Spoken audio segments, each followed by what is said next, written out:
അത് എൻ്റെ മോളാണ് ഡോക്ടർ സൗമ്യ.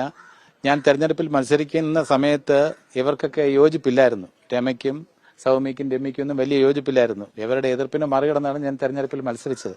അപ്പം ഞാൻ എന്നെ ഒരു രാഷ്ട്രീയക്കാരനായി കാണുന്നതിൽ ഇവർക്ക് വലിയ താല്പര്യമില്ല. അതുകൊണ്ടാണ് ഞാൻ ഇപ്പോൾ വിട്ടു നിൽക്കുന്നത്. പിന്നെ എനിക്ക് ഇപ്പോൾ ലഭിച്ചുകൊണ്ടിരിക്കുന്ന വേഷങ്ങൾ അതെല്ലാം അത് കോൺസെൻട്രേറ്റ് ചെയ്യാൻ വേണ്ടി രാഷ്ട്രീയത്തോട് എന്താ പറയുക, രാഷ്ട്രീയം മോശമായിട്ടല്ല, ഞാൻ എത്രത്തോളം രാഷ്ട്രീയത്തിന് വഴങ്ങുന്നവനാണ് എന്ന കാര്യത്തിൽ എനിക്ക് ചെറിയ സംശയമുണ്ട്. അതുകൊണ്ടാണ് ഞാൻ അല്പം പിന്നാക്കം നിൽക്കുന്നത്. ഇത്തവണത്തെ തെരഞ്ഞെടുപ്പ് ഞാനൊരു കോമേഴ്സ് അധ്യാപകനായിട്ട് വിലയിരുത്തുകയാണെന്നുണ്ടെങ്കിൽ ഞാൻ എന്റേതായിട്ടുള്ള ഒരു അസസ്മെന്റ്, ഞാൻ നിങ്ങളുടെ എല്ലാ ചാനലുകളുടെയും ചർച്ച ഞാൻ മുടങ്ങാതെ എല്ലാം കാണുന്നുണ്ട്. മിസ് ചെയ്താൽ പിറ്റേ ദിവസം രാവിലെയുള്ള റീടെലികാസ്റ്റെങ്കിലും കാണുന്നുണ്ട്. അപ്പോൾ നിങ്ങളുടേതായിട്ടുള്ള ഓരോ അസസ്മെന്റും സർവേയും ഒക്കെ ഉണ്ട്.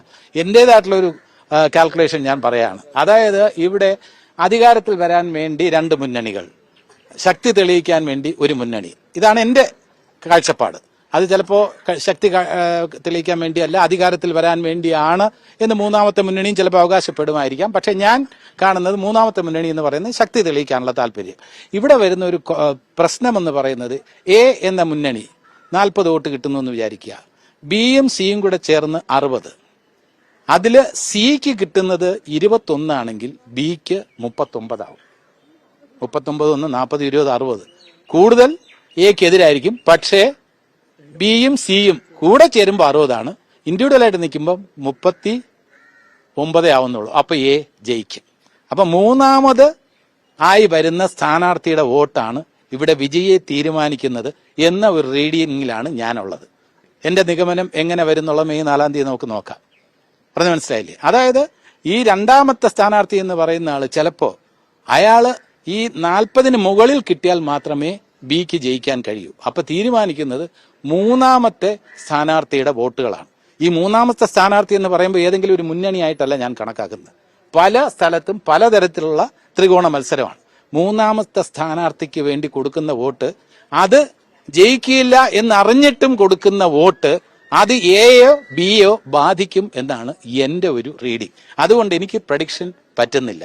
എന്ത് സർവേ ആണെങ്കിലും third candidate, the losing candidate, പരാജയപ്പെട്ട കാൻഡിഡേറ്റ്, എന്നെ പോലുള്ള കാൻഡിഡേറ്റ് അല്ല, ഭരണവിരുദ്ധ വികാരം ഉണ്ടെന്ന് വെച്ചോളൂ. അപ്പൊ എ ഭരിക്കുന്ന പാർട്ടിയാണ്, ബിയും സിയും ഭരണവിരുദ്ധത്തിന് വിരുദ്ധരായി നിലകൊള്ളുകയാണ്. അപ്പൊ അതിലും രണ്ടുപേരും കൂടെ ചേർന്നല്ലല്ലോ തീരുമാനിക്കേണ്ടത്.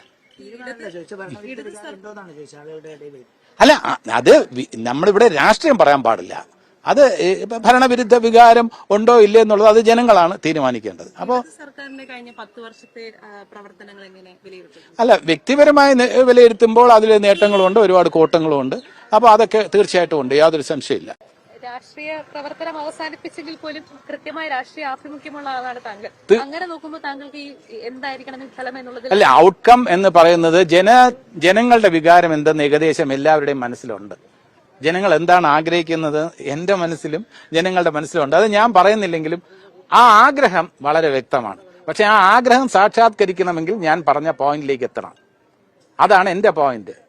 ഇപ്പൊ ആന്റി ഇൻകംബൻസി എന്നുള്ളത്, അത് ഈ ഭരണവിരുദ്ധ വികാരം എന്നുള്ളത് അത് ഏത് കാലത്തും സർക്കാർ നേരിടുന്ന പ്രശ്നമാണ്. അത് കഴിഞ്ഞ സർക്കാർ, പിണറായി സർക്കാർ നേരിട്ട വിഷയമാണ്. പക്ഷെ ആ സമയത്ത് കോവിഡ് തുടങ്ങിയ വെള്ളപ്പൊക്കം തുടങ്ങിയവ നേരിട്ട രീതിയിലും അതിൽ ജനങ്ങളുടെ ആ സമയത്ത് ഒരു കോൺഫിഡൻസ് ആ ഗവൺമെന്റിൽ വന്നു. അതുകൊണ്ട് രാഷ്ട്രീയത്തിനപ്പുറം a government which can safeguard their interest എന്നുള്ള ഒരു ഫീലിംഗ് കോമൺ മാന് തോന്നി.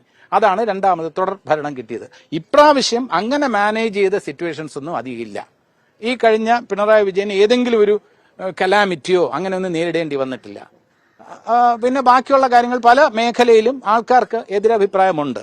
ആ എതിരഭിപ്രായം വോട്ടായിട്ട് മാറുമ്പോൾ അവർ ഏത് മുന്നണിക്ക് വേണ്ടിയാണ് വോട്ട് ചെയ്യുന്നത് എന്നുള്ളത് വളരെ ഡിസൈസീവ് ഫാക്ടറാണ്.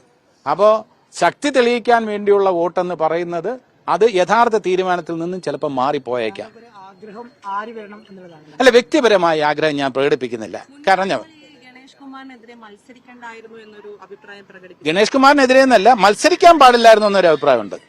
മത്സരിക്കേണ്ടായിരുന്നു എന്നൊരു അഭിപ്രായമുണ്ട്. കാരണം രാഷ്ട്രീയം, എനിക്ക് കോളേജ് രാഷ്ട്രീയത്തിലുള്ള എക്സ്പീരിയൻസേ ഉള്ളൂ. ഞാൻ കോളേജ് യൂണിറ്റ് ചെയർമാൻ ആയിരുന്നു, മാരിവൻസ് കോളേജിൽ, ഗവൺമെന്റ് ആർട്സ് കോളേജിൽ 3 വർഷം ആർട്സ് ക്ലബ് സെക്രട്ടറി ആയിരുന്നു. അങ്ങനെയുള്ള ഒരു പരിചയം മാത്രമേ ഉള്ളൂ. അല്ലെ രാഷ്ട്രീയത്തിൽ ഇറങ്ങുമ്പോൾ രാഷ്ട്രീയം എന്ന് പറയുന്നത് ഒട്ടും മോശമായിട്ടുള്ള കാര്യമല്ല. സിനിമാ മേഖലയിലുള്ളവർ ഇതിലേക്ക് ഇറങ്ങുന്നവരോടും അത് തന്നെയാണോ താങ്കളുടെ എക്സ്പീരിയൻസ് വെച്ച് അല്ലല്ല, അവർക്ക് പലർക്കും രാഷ്ട്രീയം കഴിയും, എന്നെക്കാളും മികച്ചത്. താങ്കൾ ഷെയർ എന്റെ സ്വപ്നം എന്ന് പറയുന്നത് റോൾസ് ആണ്. എനിക്ക് MLA സ്ഥാനമല്ല. എനിക്ക് മന്ത്രിയാകുന്നതിനേക്കാളും ഇഷ്ടം മന്ത്രിയെ അഭിനയിക്കുന്നതാണ്. സ്ഥലത്തെ പ്രധാന പെയിൻസിൽ ഞാൻ അഭിനയിച്ചു. അടുത്ത മുഖ്യമന്ത്രി ആകണമെന്ന് ആഗ്രഹമുണ്ട് സിനിമയില്. അടുത്ത എന്റെ ടാർഗറ്റ് എന്ന് പറഞ്ഞാൽ ഞാൻ മുഖ്യമന്ത്രിയായി എനിക്ക് സ്ക്രീനിൽ കാണണം. അല്ല റിയൽ ലൈഫിൽ മുഖ്യമന്ത്രിയോ ഒരു ഗവർണർ ആകുന്നതിനേക്കാളും എനിക്ക് താല്പര്യം രാജമൗലിയുടെ സിനിമയിൽ ഒരു റോളാണ്. Thank you so much. Thank U.